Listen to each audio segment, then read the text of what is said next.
Come with us to Oogie Boogie. This is our third time attending the event, however, our first time bringing 3 littles, so if you're bringing multiple kids, here's a realistic day to Oogie Boogie Bash. First things first is always coffee and food. We don't want anyone to be grumpy during the event. Always recommend making time for your pictures during the first 3 hours that you're allowed in. If you're taking our family pictures, we headed over to Mickey's Trick and Treat show since the last showing was at 4:30. Once we got our candy, we got on one ride and decided to switch out of our costumes into a comfier option, which obviously had to be Spider-Man. We're about to go through our first treat trail of the day. Decided to start off with the treat trail right in front of the Little Mermaid and the carousel. Just through this treat trail alone, our bags got full of candy, so I highly recommend bringing your own bag if you are focusing on trick-or-treating. Got to be Alberto, but she also said that it could possibly be Luca, so we're gonna show him Machiavelli. Way I gasped coming down the boardwalk. If you didn't know, we dressed up as the Luca characters and switched into our Spider-Man outfits because it got cold. The moment I saw Luca and Alberto on the boardwalk, I literally regretted changing out of our costumes. But all was well because we still got a really cute interaction with Luca.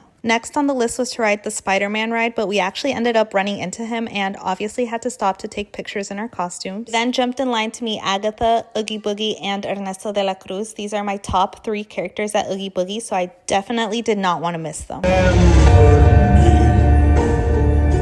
I have to travel far, remember me. We'll never get over Ernesto de la Cruz. One thing I definitely forgot to do this trip was to research the food and drinks that were being offered during Oogie Boogie. Since Dad decided to take all of the kids on Monsters Inc., I actually stumbled upon the Coca-Cola truck, which had both the Oogie Boogie burrito and the Oogie Boogie splash. If you're a fan of watermelon agua fresca, I highly recommend you stop by here. After paying Judge Doom and Hades a visit, it was time for the second parade, and unfortunately, all 3 kids fell asleep for the parade, but it was okay because Mom and Dad still got to enjoy it. So if you're coming to Oogie Boogie, make sure you make time for the Frightfully Fun parade. The Haunted Mansion is by far my favorite part of the parade. That alone was what I was looking forward to the whole day. Even though we did miss some of the character treat trails and Villains Grove, I would still say this Oogie Boogie was so much fun. My kids definitely enjoyed the trick-or-treat aspect of the event way more this year, and they loved that all their favorite rides had really short wait times. I highly recommend doing Oogie Boogie even if it's just once.